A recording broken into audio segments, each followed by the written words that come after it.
গ্রাম্য পরিবেশে প্রায় ৮ বিঘা জায়গা জুড়ে রয়েছে এই গাঙ্গুলি বানপ্রস্থ আশ্রম বা গাঙ্গুলি বৃদ্ধাশ্রম। দেখতে পাচ্ছেন আশেপাশের পরিবেশ, সাথে রয়েছে বড় একটা পুকুর।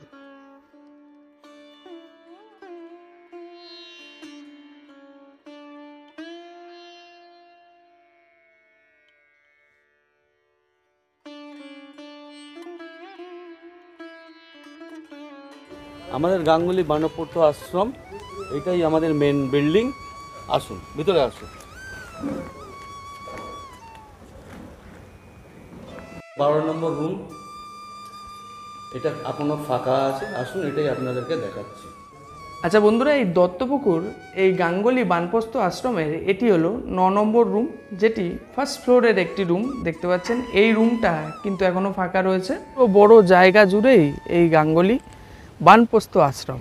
এখানে টোটাল 8 বিঘা জমি কিন্তু পুরোটা রয়েছে। আর চারিদিকে দেখুন গাছপালায় ভরা, ফল ফুল বিভিন্ন গাছ কিন্তু হয়ে রয়েছে। বন্ধুরা, এইটা একটা বাগান বাড়ি না বৃদ্ধাশ্রম সেটা আপনারা না দেখলে বুঝতে পারবেন না। আমি ইন্ট্রোতে একটু আপনাদের দেখালাম, এখানে বিভিন্ন ফুল ফলের গাছের সমারোহ কিন্তু রয়েছে। আমার পিছনে 2 বিঘা জমি জুড়ে একটা পুকুরও রয়েছে। মোটামুটি একটা মধ্যবিত্তের নাগালের মধ্যে খুব সুন্দর এক বৃদ্ধাশ্রম। এটা হলো গাঙ্গুলি বানপ্রস্থ আশ্রম, যেটি উত্তর 24 পরগনা জেলার দত্তপুকুরে অবস্থিত। দত্তপুকুর স্টেশন থেকে একটা টোটো ধরেই আপনারা কিন্তু এই গাঙ্গুলি বানপ্রস্থ আশ্রমে চলে আসতে পারবেন। খুব সুন্দর পরিবেশে এই বৃদ্ধাশ্রমটি আজকে আমি আপনাদের ঘুরিয়ে দেখাবো। আমার পিছনের এবং আশেপাশের পরিবেশ দেখে আশা করি আপনারা বুঝতেই পেরেছেন খুব সুন্দর পরিবেশে রয়েছে এই বৃদ্ধাশ্রমটি। এই বৃদ্ধাশ্রমে আপনারা কিভাবে আসবেন, কিভাবে যোগাযোগ করবেন, এখানে থাকার ক্রাইটেরিয়া কি আছে, কিংবা আপনারা যদি এখানে থাকেন কেমন কি পরিষেবা পাবেন, সমস্ত তথ্য নিয়ে আজকে আমি চলে এসেছি এই ভিডিওর মাধ্যমে। বন্ধুরা, যারা আমাকে চেনেন না, আমি হলাম জয়ন্ত, নমেডিক জয়ন্ত চ্যানেলে আপনাদের সকলকে করি স্বাগত। চ্যানেলে নতুন হলে অবশ্যই চ্যানেলটি সাবস্ক্রাইব করে আমার পাশে থাকবেন। ভিডিওটি ভালো লাগলে অবশ্যই একটা লাইক করবেন। তো বন্ধুরা, অবশ্যই ভিডিওটা স্কিপ না করে পুরোটা দেখবেন। খুব সুন্দর এই বৃদ্ধাশ্রমের সন্ধান আজকে আমি আমার ভিডিওর মাধ্যমে আপনাদের জানাবো। তো চলুন ভিডিওটা আর কথা না বলে শুরু করা যাক। বন্ধুরা, কিভাবে পৌঁছাতে পারবেন গাঙ্গুলি বানপ্রস্থ আশ্রমে? আপনারা শিয়ালদা থেকে বনগাঁ লোকাল আছে, গোবরডাঙ্গা লোকাল আছে, যে কোনো ট্রেন ধরে আপনাদের প্রথমে চলে আসতে হবে দত্তপুকুর স্টেশনে। এটা হলো দত্তপুকুর স্টেশন। আর শিয়ালদার দিকে মুখ করে একটুখানি পায়ে হেঁটে আপনাদের বাইরের দিকে বেরিয়ে আসতে হবে। এই যে এই ওপরে দেখতে পাচ্ছেন জলের ওভারহেড জলের একটা ট্যাঙ্ক আছে, এর পাশ থেকে সরু একটা রাস্তা চলে যাচ্ছে। এই রাস্তা ধরে পায়ে হেঁটে আপনারা লেভেল ক্রসিংয়ের সামনাসামনি চলে আসবেন। এটা হলো লেভেল ক্রসিং। এখান থেকে টোটো ধরবেন। টোটো ধরে বলবেন কাশিমপুর রথবাগান গাঙ্গুলি বানপ্রস্থ আশ্রম। পার হেড আপনাদের 10 টাকা করে ভাড়া লাগবে। আর আপনারা পৌঁছে যাবেন একদম এই গাঙ্গুলি আশ্রমের একদম সামনে। আরও যদি কোনো অসুবিধা হয়, আমি ভিডিওর মধ্যেই এই বানপ্রস্থ আশ্রম বা বৃদ্ধাশ্রমের ফোন নাম্বার আমি দিয়ে রাখবো। সেই ফোন নাম্বারে আপনারা ফোন করে যোগাযোগ করে তারপর কিন্তু আসতে পারেন। এইভাবে আপনারা পৌঁছে যাবেন গাঙ্গুলি বানপ্রস্থ আশ্রমে। মেন গেট এটা। হ্যাঁ, আচ্ছা আচ্ছা, আসুন ভিতরে আসুন। এই যে নিয়ে ওইখানে আশ্রম। আমাদের এই যে 2 বিঘা পুকুর। আচ্ছা, 2 বিঘা পুকুরের ওই পাড়েই হচ্ছে আশ্রম। ওই যে দেখছেন তোলা, ওইটা হচ্ছে আশ্রম। আর এই পুকুরটা কি আপনাদেরই? হ্যাঁ হ্যাঁ, টোটাল আমাদের 8 বিঘে, টোটাল 8 বিঘে। এই যে দিক দিয়ে হচ্ছে মেন রাস্তা, গাঙ্গুলি আশ্রমে যাওয়ার এই মেন গেট। এখান থেকে আমরা সোজা ওই পাশ দিয়ে রাস্তা আছে। এই 2 বিঘের পুকুরের ওই যে কোনাটা আছে, ওটাই আমাদের মেন আশ্রম। এটা হচ্ছে আমাদের অফিস ঘর। আসুন, আসুন অফিস ঘরে আসুন। আমাদের চেয়ারম্যান আছেন, আমাদের অফিস ঘর। ইনি হচ্ছেন গাঙ্গুলি, মিস্টার গাঙ্গুলি, ঠিক আছে, পুলিন কুমার গাঙ্গুলি। ইনি চেয়ারম্যান। নমস্কার, আমি পুলিন কুমার গাঙ্গুলি। এটাই হলো মেন গেট। মেন গেট ধরে আমরা এবার প্রবেশ করে গেছি গাঙ্গুলি বানপ্রস্থ আশ্রমে। প্রবেশ করেই ডান দিকে এইখানে রয়েছে এইখানকার অফিস ঘর। এখানে যিনি চেয়ারম্যান আছে গাঙ্গুলি বাবু, তার সঙ্গেও কথা আমরা বললাম। আর এই অফিস ঘরের একদম অপর দিকে রয়েছে এখানে পুকুর রয়েছে, দেখতে পাচ্ছেন প্রায় 2 বিঘা জমি জুড়ে রয়েছে এইখানকার পুকুর। আর এই সোজাসুজি দেখতে পাচ্ছেন সাদা রঙের বিল্ডিংটা, এটাই হলো গাঙ্গুলি বানপ্রস্থ আশ্রম, যেখানে বৃদ্ধ বৃদ্ধারা খুব শান্তিতে এখানে থাকতে পারেন। আশেপাশের পরিবেশটা আপনারা দেখতে পাচ্ছেন, খুব সুন্দর পরিবেশ। শুধু এই পুকুর না, আপনার বৃদ্ধাশ্রমের একদম অপর দিকেই বিভিন্ন ফুল গাছ এবং ফল গাছের সমারোহ কিন্তু এই গাঙ্গুলি বানপ্রস্থ আশ্রমে রয়েছে। আচ্ছা, এই যে মূল অফিস ঘর তার অপর দিকেই দেখতে পাচ্ছেন গোলাপ ফুল রয়েছে এবং বিভিন্ন ফুলের গাছ তো রয়েইছে। আর এই অফিস ঘরের পাশেই রয়েছে সুন্দর পেঁপে গাছ, চলুন দেখাচ্ছি। অনেক বড় বড় পেঁপে কিন্তু এই বানপ্রস্থ আশ্রমে হয়ে রয়েছে। আর এই পেঁপে যখন পাকবে তখন এখানে যে আবাসিকরা আছেন তাদের মধ্যেই এগুলো কিন্তু ভাগ করে দেওয়া হবে। প্রচুর ফল ফুলের গাছ এখানে কিন্তু রয়েছে। এখানে আমি দেখতে পাচ্ছি একটা স্থলপদ্ম গাছ, আর উপরে রয়েছে আম গাছ, দেখতে পাচ্ছেন গাছে কিছু আমও হয়ে রয়েছে। ক্যামেরায় কতটা আসছে আমি বুঝতে পারছি না, কিন্তু সচক্ষে এসে আপনারা যখন দেখবেন আপনারাও এটা বুঝতে পারবেন। তো এই সোজা হলো মেঠো রাস্তা, দেখতে পাচ্ছেন খুব সুন্দর লাগছে। তো এই হলো মেঠো রাস্তা, এই রাস্তা ধরেই আমরা সোজা ঘুরে চলে যাব বৃদ্ধাশ্রমটিতে।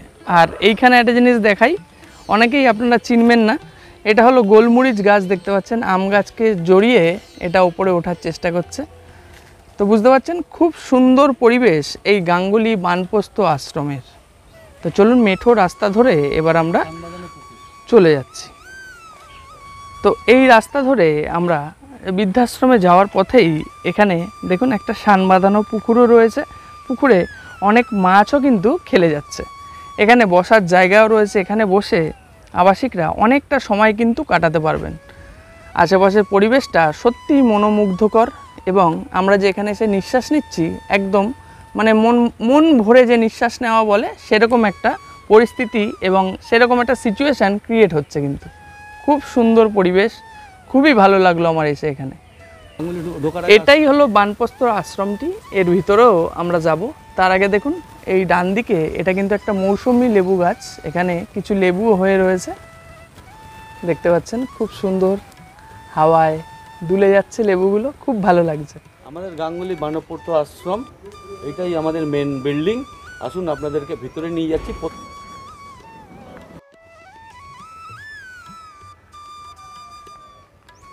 আসুন ফার্স্টে 2 নম্বর রুমে নিয়ে যাই। আসুন প্রথমে 2 নম্বর রুমে নিয়ে যাই। আচ্ছা বন্ধুরা, এই দত্তপুকুর এই গাঙ্গুলি বানপ্রস্থ আশ্রমের এটি হলো 9 নম্বর রুম, যেটি ফার্স্ট ফ্লোরের একটি রুম, দেখতে পাচ্ছেন। এই রুমটা কিন্তু এখনও ফাঁকা রয়েছে। আর এই রুমে প্রবেশ করেই সোজাসুজি আমি দেখতে পেলাম একটি খাট রয়েছে। এইখানে নিয়ম হলো যদি আপনারা কোনো স্বামী স্ত্রী থাকেন তাহলে দুজন কিন্তু মানে কাপল হিসাবে একটা রুমে থাকতে পারবেন। আর যদি আপনি সিঙ্গেল হন তাহলে সিঙ্গেল হিসাবেও কিন্তু আপনারা এই রুমগুলো মানে অকুপাই করতে পারবেন। এই রুমে কি কি আছে আপনাদের দেখিয়ে দিই। এই রুমটা কিন্তু এখনও ফাঁকা রয়েছে। এই রুমের দরজার পিছনেই রয়েছে এইখানের আলমারি, দেখতে পাচ্ছেন। এই যে একটা মিররও লাগানো রয়েছে আলমারিতে। এই আলমারিটা এই ফাঁকা জায়গাটায় যখন কোনো আবাসিকরা আসবেন বা এনাদের সঙ্গে যোগাযোগ করবেন এই জায়গাটায় ওনারা দিয়ে দেবেন। ওপরে রয়েছে একটি বাঙ্ক, এখানেও আবাসিকরা টুকটাক জিনিস তুলে কিন্তু রাখতে পারবেন। এই রুমের সাথে রয়েছে এই যে সোজা একটা খাট রয়েছে, আর যদি কাপল আসেন আর একটা খাট কিন্তু এখানে ব্যবস্থা করে দেওয়া হবে। খাটের পাশে থাকবে একটা ছোট্ট টুল টাইপের, দেখতে পাচ্ছেন, এবং দুটো রয়েছে এখানে চেয়ার এবং একটা টুল কিন্তু এখানে রয়েছে। সোজাসুজি রয়েছে একটি টেবিল, এখানে আপনারা টিভি রাখতে পারেন, কিংবা আপনারা যদি চান আপনাদের বাড়ির ল্যাপটপ বা কম্পিউটার নিয়ে আসতে সেগুলোও কিন্তু এখানে এনে রাখতে পারবেন। এই রুমে ওপরে রয়েছে একটি পাখা, আর এইদিকে দেখুন লাইটের ব্যবস্থাও কিন্তু এই রুমটাতে রয়েছে। এই রুমের সবচেয়ে ভালো লাগলো আমার নিচেটা দেখুন, সুন্দর টাইলস দিয়ে বাঁধানো রয়েছে, খুব সুন্দর ফিনিশিং, এবং রুমগুলো কিন্তু সমস্ত রুমই কিন্তু একদম পরিষ্কার। এই রুমের সাথেই রয়েছে অ্যাটাচ টয়লেট, দেখুন এখানে ওয়েস্টার্ন কোমোড রয়েছে, উপরে রয়েছে গিজার, শাওয়ার, এখানে রয়েছে হাত ধোয়ার বেসিন এবং সোজাসুজি রয়েছে মিররের ব্যবস্থা। আর এখানে ছোট্ট তাক মতো করা রয়েছে, এখানে টুকটাক জিনিসপত্র বা আপনারা যদি কোনো ঠাকুর দেবতার ফটো রাখতে চান সেগুলোও রাখতে পারেন। এই রুমের সোজাসুজি রয়েছে খুব সুন্দর একটি পরিবেশ দেখুন, যেটা এই গাঙ্গুলি বানপ্রস্থ আশ্রমের একটা বিশাল বড় ইউএসপি দেখতে পাচ্ছেন। এই রুমটাও কিন্তু দক্ষিণে খোলা রুম একটা, খুব সুন্দর হাওয়া বাতাস খেলে যায়। এখানে বসে অনেকটা সময় এইখানকার আবাসিকরা কিন্তু কাটাতে পারবেন। আমার নিজেরও এই গাঙ্গুলি বানপ্রস্থ আশ্রমে এসে খুবই ভালো লাগলো। দেখতে পাচ্ছেন এই রুমটা কিন্তু ফাঁকা রয়েছে। কত কি টাকা লাগবে না লাগবে এখানের ম্যানেজারের সঙ্গে কথা বলে আমি আপনাদের জানিয়ে দেবো। তো চলুন এবার আরও একটা রুম ফাঁকা রয়েছে, সেটা আপনাদের দেখিয়ে দিই। সিঁড়ি থেকে ওপরে উঠেই এই 12 নম্বর রুমটাও কিন্তু এখানে ফাঁকা রয়েছে। দেখতে পাচ্ছেন এটা হলো 12 নম্বর রুমটি। এই রুমটিও সেম দেখতে পাচ্ছেন। এখানে একটি খাট রয়েছে, কাপল থাকলে আর একটা খাট ওনারা দিয়ে দেবেন। আর বাদিকে রয়েছে আলমারির সাথে রয়েছে মিরার। ওপরে রয়েছে বাঙ্ক, টুকটাক জিনিসপত্র রাখবার জন্য। আর এই রুমটাতে দেখুন নিচেটা সেম খুব সুন্দর টাইলস দিয়ে ফিনিশিং করা রয়েছে খাটের পাশে একটা ছোট্ট টুল টাইপের টুকটাক জিনিসপত্র রাখার জন্য, দুটো চেয়ার, এখানে রয়েছে একটি টেবিল, এখানে টিভি রাখবার জন্য। ওপরে রয়েছে পাখা এবং লাইটের ব্যবস্থা। এইখানে আপনারা চাইলে আপনারা কিন্তু এখানে এসিও লাগিয়ে নিতে পারেন, তার জন্য ওনারা আলাদা করে সাবমিটার আপনাদের দিয়ে দেবেন। এই রুমের সাথে রয়েছে অ্যাটাচ টয়লেট, ওয়েস্টার্ন কোমোড এবং ওপরে রয়েছে গিজারের ব্যবস্থা। রয়েছে শাওয়ার, হাত ধোয়ার বেসিন এবং সোজাসুজি রয়েছে মিরর।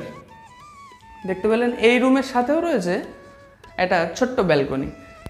এইখানে আসলে, এই ব্যালকনিগুলোতে আসলে বাইরের পরিবেশ দেখলে আপনাদের সত্যি খুব ভালো লাগবে। দেখুন খুব সুন্দরভাবে বসে এখানে অনেকটা সময় কিন্তু ওনারা কাটাতে পারবেন। এই রুম থেকে সোজাসুজি এই পাশের যে পুকুর সেটাও কিন্তু দেখা যায়। এই রুমটা কিন্তু এখনও এই গাঙ্গুলি বানপ্রস্থ আশ্রমে এখনও কিন্তু ফাঁকা রয়েছে দেখতে পাচ্ছেন। বন্ধুরা এনাদের এই রকম কিন্তু 4টে রুম এখনও ফাঁকা রয়েছে এই গাঙ্গুলি বানপ্রস্থ আশ্রমে। নিচে দেখুন ফোন নাম্বার যাচ্ছে, এই নাম্বারে আপনারা ফোন করে কিন্তু যোগাযোগ করে নিতে পারেন। আমরা যে আসলাম এখানে এসে খুবই ভালো লাগলো, আশা করি আপনারাও যখন আসবেন তখনও আপনাদের ভালো লাগবে। এখানে এসে এনাদের সঙ্গে কথা বলে পছন্দ হয়ে টাকা পয়সার কথা বলে খুব ভালোভাবে কথা বলে তারপরে আপনারা থাকবেন। কোনো তাড়াহুড়োর কোনো ব্যাপার নেই। এখানে আসবেন, আগে আপনারা নিজেরা দেখবেন সচক্ষে, পছন্দ হলে তবেই কিন্তু থাকবেন। নমস্কার। নাম? আমার নাম বিজয় গুপ্ত। আমি বেড়াঘাটা থেকে এসেছি। আমি ফেব্রুয়ারি 2021 সালে এখানে এসেছি। আচ্ছা, এইখানে আপনার রুমে কতজন থাকেন? আপনি একাই থাকেন? এখানে সব রুমই সিঙ্গেল। আচ্ছা, গ্রাউন্ড ফ্লোরের এই হচ্ছে আমাদের 3 নম্বর রুম। 3 নম্বর রুমে একজন আবাসিক আছেন, মাসিমা। আসুন মাসিমার সাথে কথা বলা যায়। তো এই গাঙ্গুলি বানপ্রস্থ আশ্রমের 3 নম্বর রুম। 2 নম্বর রুমটা যেমন আপনাদের দেখালাম, এই রুমটাও মোটামুটি সেই রকম। এখানে এই জেঠিমা রয়েছেন, এনার রুমে রয়েছে সেম দেখুন, এখানে কভার্ড বা আলমারি টাইপের রয়েছে, সাথে রয়েছে মিরর। আর এই পাশে ওনার একটা নিজস্ব খাট রয়েছে এবং এইখানে পাশে ওনার টুকটাক জিনিসপত্র রাখার জন্য একটা ছোট্ট টেবিল। আর যে জিনিসটা আমার সব থেকে ভালো লাগলো দেখুন, উনি খুব সুন্দর ঠাকুর দেবতা নিয়ে একটা ছোট্ট মানে মন্দির টাইপের করে নিয়েছেন। এখানে দেখতে পাচ্ছেন বিভিন্ন ঠাকুর দেবতার মূর্তি এবং বিভিন্ন বাবাজি এবং মহারাজদের মূর্তি কিন্তু এইখানে রয়েছে। খুব সুন্দর লাগলো দেখে। আর এই রুমটার নিচেটা দেখুন একদম টাইলস দেওয়া এবং দেওয়ালটা দেখতে পাচ্ছেন সুন্দর করে রং করা বা পুট্টি ফিনিশ আপনারা বলতে পারেন। ওপরে রয়েছে পাখা আর দেখুন লাইট 1 2 3টে লাইট কিন্তু এই রুমটায় রয়েছে।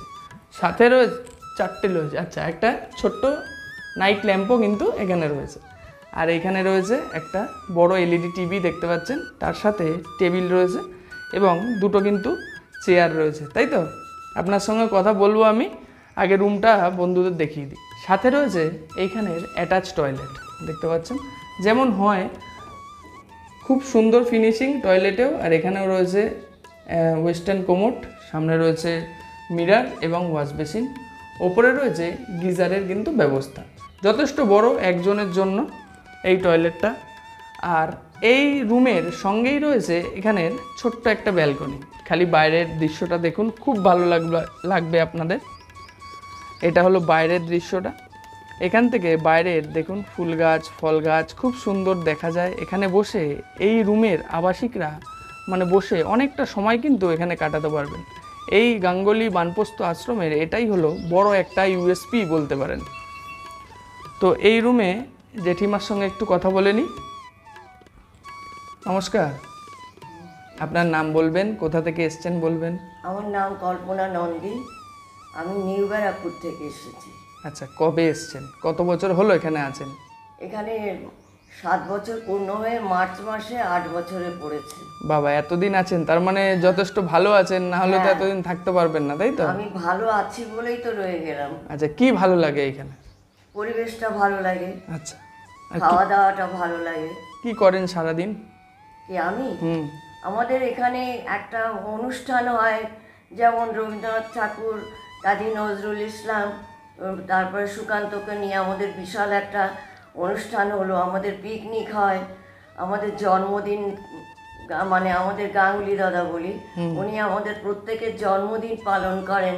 আচ্ছা, তারপরে আমাদের এই ভেতরে খাওয়া দাওয়া, আবার বোর্ডাররা আমরা নিজেরা আবার মিষ্টি মিষ্টি এনে খাওয়া দাওয়া করি, খুব আনন্দ।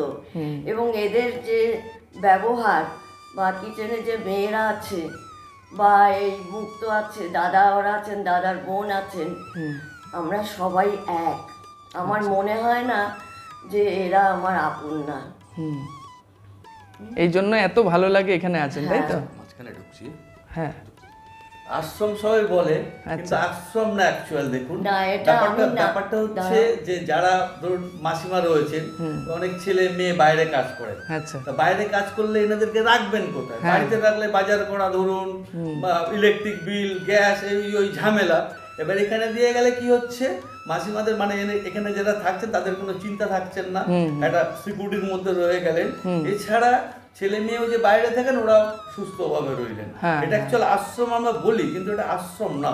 আচ্ছা, এখানে ছেলে মেয়েদের মানে নিয়ে যাওয়ার বা রাখার অসুবিধা বলে দুজনেই সার্ভিস করেন, মেয়েও সার্ভিস করেন, ছেলেও সার্ভিস করেন। তো কি হবে তখন? এই জন্যই এখানে এনাদেরকে রেখে যাও। এনাদের কিন্তু যথেষ্ট ছেলে মেয়েরা খুবই খুবই ভালোবাসে। হ্যাঁ, ওই যে আশ্রম মানেই যে দিয়ে চলে গেলাম তা না। এখানে তো রাখতে অনেক পয়সার ব্যাপার। হ্যাঁ, এখানে কিন্তু মানে প্রচন্ড প্রচন্ড ভালোবাসেন ছেলে মেয়েরা।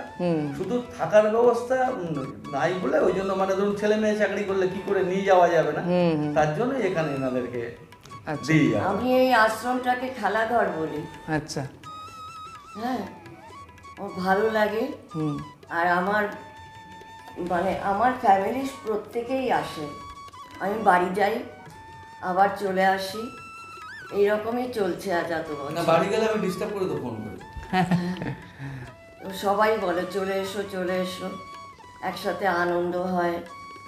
গিয়ে দেখা করে আবার আসেন এখানে, তাই তো? হ্যাঁ, আর আর এখানে খাওয়া দাওয়া খুব ভালো বললেন।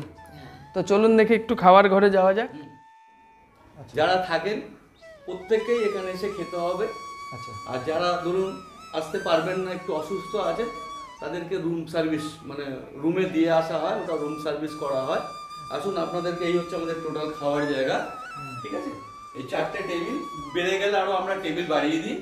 হ্যাঁ, আসুন আপনাদের রান্নাঘরে নিয়ে যাই। এই হচ্ছে আমাদের রান্নাঘর। আসুন রান্নাঘরে রান্নার জায়গায় নিয়ে যাই। রান্না আজকে যেহেতু বৃহস্পতিবার, আজকে নিরামিষ। কি কি হয়েছে আজকে একটু বলে দেন। এখানে আছে পটলের তরকারি আছে, পনির আছে, ডাল আছে, টক দই আছে, শাক আছে, ঠিক আছে, চাটনি আছে, আমরা চাটনি আছে। আচ্ছা, এগুলো যদি আবাসিকরা চান যে আর একটু লাগবে তাদের দেওয়া হয় তো? দেওয়া হবে। এছাড়া মাঝে মাঝে আমরা কি করি, এক্সট্রা একটা প্লেট রাখি। আমাদের হচ্ছে মেন এই যে আছে এইটা, এছাড়াও যেরকম এক্সট্রা প্লেট রাখি, এক্সট্রা প্লেটে আজকে আছে কচু শাক। আচ্ছা, হ্যাঁ, এরকম কচু শাক দেওয়া হয়, কোনো সময় আপনার ঘেটকুল বাটা দেওয়া হয়, কোনো সময় থোড়ও দেওয়া হয়। আচ্ছা, আবার মাঝে মাঝে আমাদের এখানে কি হয়, ধরুন খুব গরম পড়লো, আমরা সবাইকে জিজ্ঞাসা করলাম যে পান্তা ভাত কেউ খাবে কিনা, তখন আমরা পান্তা ভাতেরও ব্যবস্থা রাখি। আচ্ছা। গন্ধরাজ লেবুর পাতা দিয়ে বা গন্ধরাজ লেবু দিয়ে পান্তা ভাত দেওয়া হয়, সঙ্গে বড়া থাকে। আবার কোনো সময় ফ্যানে ভাতও দেওয়া হয়। এবার তার জন্য আজকে আমাদের নিরামিষে পনির, পটল আলুর তরকারি, গন্ধরাজ লেবু, ভাত, শাক, কলমি শাক, আমরা টক দই, কচু শাকটা স্পেশাল আমাদের। আচ্ছা আচ্ছা ঠিক আছে, এটা ডাল আছে সঙ্গে জল। আচ্ছা, এগুলোই তো আবাসিকদের দেওয়া হয়? হ্যাঁ, এগুলো দেওয়া হয়, যদি এরপরে আবাসিকরা চায় দেওয়া হয়। আচ্ছা, এটা বৃহস্পতিবারের মেনু। আর আমাদের 7 দিন 7 রকম খাবার হয়, মানে 7 রকম খাবার হয়। যেরকম হচ্ছে ধরুন সকাল 7টায় আমাদের বেল দেওয়া হয়। সকাল 7টায় বেল দিলে পরে এখানে আমাদের বেল আছে, ওই যে আওয়াজটা শুনলেন আপনি এসে, ওই বেলটা দিলে পরে সবাই চলে যায়। ওটা হচ্ছে চা আর বিস্কুট। ঠিক 9টার সময় আপনার বেল পড়ে যাবে, তখন হচ্ছে ব্রেকফাস্টে আপনার 7 দিন 7 রকম থাকে।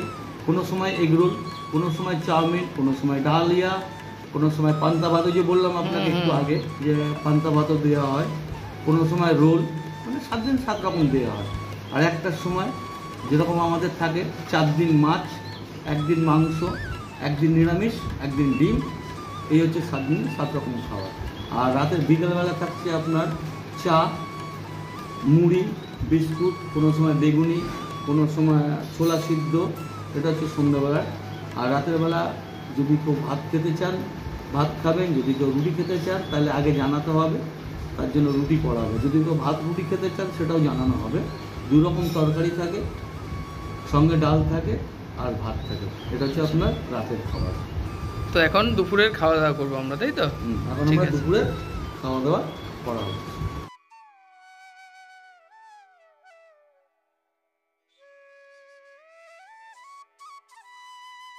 নমস্কার, আমি মুক্তরঞ্জন ঘোষ। আমি এখানে টোটাল দেখাশোনা করি আর কি। আচ্ছা, ঠিক আছে, আমাদের এখানে রুম হচ্ছে 16টা রুম আছে। 16টা রুম সবই সিঙ্গেল বেড, মানে ডবল বেড স্বামী স্ত্রী থাকার মতো, আর তা না হলে সিঙ্গেল বেড। আমরা স্বামী স্ত্রী ছাড়া ডবল দিই না, কারণ স্বামী স্ত্রী ছাড়া ডবল দিলে কি হচ্ছে, আলাদা আলাদা যদি আমরা পার্টনারশিপ দিই অশান্তি হয়। কেউ বলছে পাকা হাওয়া লাগবে না, কেউ বলছে পাকার হাওয়া লাগবে, তার জন্য আমরা ব্যবস্থা রেখেছি সিঙ্গেল করেছি। আচ্ছা, এখানে রেট হচ্ছে সিঙ্গেল থাকতে গেলে 11,000 টাকা পার মান্থ, এছাড়া 1 লাখ টাকা ডিপোজিট। যখন উনি চলে যাবেন মিনিমাম 3 মাস থাকতে হবে, 3 মাস বাদে যখন উনি চলে যাবেন পুরো 1 লাখ টাকা রিটার্ন পাবে। আর এছাড়া যদি স্বামী স্ত্রী থাকতে চান তাহলে ওটা হবে 18,000 টাকা, 2 লাখ টাকা ডিপোজিট। ঠিক আছে, এবার যদি কেউ চলে যান ওই 3 মাস বাদেই চলে যেতে হবে। এই হচ্ছে আমাদের সিস্টেম। আমাদের মোট 16টা রুম, তার মধ্যে 12 জন আছেন, 4টে খালি আছে, 4টে রুম ফাঁকা আছে। তো এইখানে এখন যদি আপনাদের কেউ ফোন করে, আপনি তো 4টে রুম ফাঁকা আছে বললেন, এখন আপনারা আবাসিক নিতে পারবেন তো? হ্যাঁ, পারবো। আচ্ছা, আপনাদের সঙ্গে যোগাযোগ নাম্বারটা একটু দর্শক বন্ধুদের জানিয়ে দিন। হ্যাঁ, আমাদের নাম্বার হচ্ছে, আমার নাম্বার দিচ্ছি 9831475807। আর একটা নাম্বার দিচ্ছি আমাদের যিনি দিদি সেক্রেটারি, ওনার নাম্বার হচ্ছে 9038313007। আবার বলছি নাম্বারটা 9038313007। আর আমার নাম্বার 9831475807। এই নাম্বারে যোগাযোগ করবেন। টাইমিং আছে কোনো অসুবিধা নেই, কিন্তু যদি আপনারা ফোন করে যোগাযোগ করবেন, যদি আসতে চান আসার আগে ফোন করে আসবেন। ফোন করে এসে যে দেখার টাইমটা, মানে আপনি যদি রুম দেখতে চান সেই টাইমটা বলছি, 9টা থেকে 9:30 আসবেন না, ওটা হচ্ছে আপনার ব্রেকফাস্টের টাইম। 1টা থেকে 1:30 আসবেন না, নয় পরে আসবেন, আর নাহলে আগে আসবেন। আর এদিকে 9টার আগে আসবেন, 9:30 পরে আসবেন। আচ্ছা, বলছি মানে আমাদের এই বাংলাতে অনেক বৃদ্ধাশ্রম আছে, তো আপনাদের এই বৃদ্ধাশ্রমে কি এমন ফেসিলিটি পাবে আবাসিকরা যে তারা এখানে আসবেন? দেখো, সবচেয়ে ভালো মানে বড় কথা হচ্ছে যে আমাদের এখানে 8 বিঘে জায়গা আছে, একদম গ্রাম্য পরিবেশ, প্লাস 2 বিঘে পুকুর আছে। আপনারা দেখতেই পাচ্ছেন, এর আগে ভিডিও নিশ্চয়ই আপনারা দেখতে পাবেন। 2 বিঘে পুকুর আছে, পুকুরের চারপাশে আপনি পুরো ঘুরতে পারবেন, একদম মানে দূষণ কি বলে ওটা, পরিবেশ মুক্ত পরিবেশ। এছাড়া আপনার এখানে আছে নানা রকম ফলের গাছ, সেগুলো আপনাদেরকে দেখানো হবে। এখানে আপনারা সব রকম ফলের গাছ পাবেন, যেরকম ধরুন কামরাঙা আছে, জামবুল আছে, বাতাবি লেবু আছে, মৌসুম্বি লেবু আছে, আপনার গোলাপ জাম আছে, জাম আছে, জামরুল আছে, কাঁঠাল আছে, আম তো আপনি দেখতেই পাবেন। হ্যাঁ, সব আমাদের ক্যাম্পাসের মধ্যে। আপনারা তবু একটু দেখে নেবেন, এগুলো একটু দেখাবার চেষ্টা করবেন, সব রকম গাছ কি কি আছে, তাহলে আরো সবাই দেখলে ভালো আচ্ছা, আরেকটা কোশ্চেন ছিল। হ্যাঁ, বলুন। প্রশ্ন, মানে এই যে রুমের ভেতর দেখলাম টিভি, এসি, গিজার, এগুলো কি আবাসিকদের আলাদা রেট পড়বে নাকি ওই না, ওগুলো আমরা দিই না। আমাদের যেটা থাকে হচ্ছে রুমের ভিতরে টেবিল চেয়ার দেখেছেন, বিছানা আছে, আলমারি, এগুলো আমরা দিই।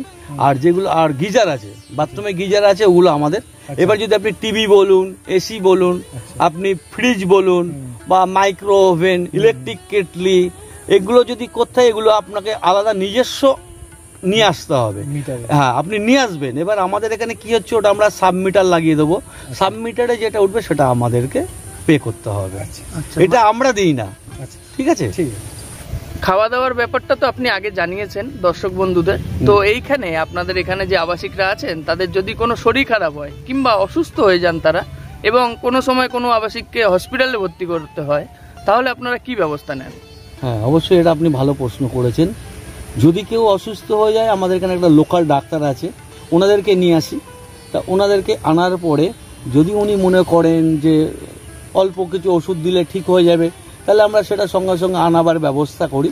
হ্যাঁ, ওটা আনার পরে তারপরে যদি কেউ বেশি অসুস্থ হয়, ডাক্তার যদি বলে হসপিটালে নিয়ে যেতে হবে, সঙ্গে সঙ্গে তখন আমি কি করি, ওই বাড়ির যিনি গ্যারান্টার আছে ওনাকে ফোন করি। ওনাকে ফোন করার পরে আমাদের এখানে ক্লাবে অ্যাম্বুলেন্স আছে, অ্যাম্বুলেন্সে করে ওনারা যে হসপিটালে বললো আমরা সেই হসপিটালে নিয়ে গেলাম। তারপরে ওনারা এসে যা করার করবেন। এই হসপিটাল পর্যন্ত আমাদের দায়িত্ব। এবারে যিনি গ্যারান্টার, ওনারা এসে ওটা ব্যবস্থা করবেন। আপনাদের এখানে মানে যদি কোনো সময় কারেন্ট অফ হয়ে যায়, এরকম কোনো ব্যবস্থা কি রয়েছে? হ্যাঁ, অবশ্যই আছে। যেরকম ধরুন আমাদের ইনভার্টার আছে, কারেন্ট অফ হয়ে গেলে ইনভার্টারে আমরা পাখা আর লাইট চলে। আর যদি কোনো হেভি কিছু হয়ে যায়, যতক্ষণ ইনভার্টার টানতে পারছে ইনভার্টারে চললো। এছাড়া কি আর মোমবাতি দেওয়া পুরো বিল্ডিং এ ইনভার্টারের, মানে আমাদের এক একটা ফ্লোরে সব রুমে 3টে ইনভার্টার আছে। ধরুন ওদিকে আছে 6টা, এদিকে আছে 6টা, এদিকে আছে 6টা। ঠিক আছে, অসংখ্য ধন্যবাদ আপনাকে এতটা সময় দেওয়ার জন্য। নমস্কার। চলুন। তো বন্ধুরা, গাছপালায় পুরো মোড়া এই গাঙ্গুলি বানপ্রস্থ আশ্রমের আজকে আমি আপনাদের সন্ধান দিলাম। আশা করি আপনাদের এই আশ্রমটি খুবই ভালো লাগবে। তবুও নিজেরা এসে তারপর এখানে দেখে এনাদের সঙ্গে টাকা পয়সা নিয়ে স্যাটিসফাইড হয়ে তারপরেই কিন্তু থাকবেন। আমাদের কথা চোখ বন্ধ করে আপনার যে ভরসা করতে হবে এমন কোনো কিন্তু কথা নেই। সব দায়িত্ব আপনাদের, আমাদের খোঁজ দেওয়ার কাজ, আমরা সেটা খোঁজ দিলাম আপনাদের। গ্রাম্য পরিবেশে পুকুর পাড়ে দাঁড়িয়ে আজকে আমি আমার এই ভিডিও শেষ করছি। আশা করি সমস্ত তথ্য আপনাদের এই ভিডিওর মাধ্যমে আমি দিয়ে দিয়েছি। তাও যদি কিছু জানার থাকে অবশ্যই আমাকে কমেন্ট বক্সে জানাবেন। আমি প্রত্যেকটা কমেন্টের আপনাদের রিপ্লাই দেবো। কিভাবে আসবেন না আসবেন, তাছাড়াও ফোন নাম্বার কি আছে, আবাসিকদের সঙ্গেও কথা বলে আমি আপনাদের জানালাম। একবার কোনো আবাসিক আসলে এখান থেকে কিন্তু ফিরে যেতে তারা চান না। এত সুন্দর মনোমুগ্ধকর পরিবেশ এই গাঙ্গুলি বানপ্রস্থ আশ্রমে। আশা করি সমস্ত তথ্য আপনারা পেয়ে গেছেন। এই বৃদ্ধাশ্রম সম্বন্ধে আরও যদি কোনো তথ্য লাগে অবশ্যই স্ক্রিনে দেওয়া ফোন নাম্বারে আপনারা কিন্তু ফোন করে নিতে পারেন। তো দেখা হবে আপনাদের সঙ্গে আবার পরবর্তী ভিডিওয় অন্য কোনো জায়গায়। ততদিন সুস্থ থাকবেন, নিরাপদে থাকবেন এবং ঘুরতে থাকবেন। দত্তপুকুরের গাঙ্গুলি বানপ্রস্থ আশ্রম থেকে আমি জয়ন্ত, টাটা।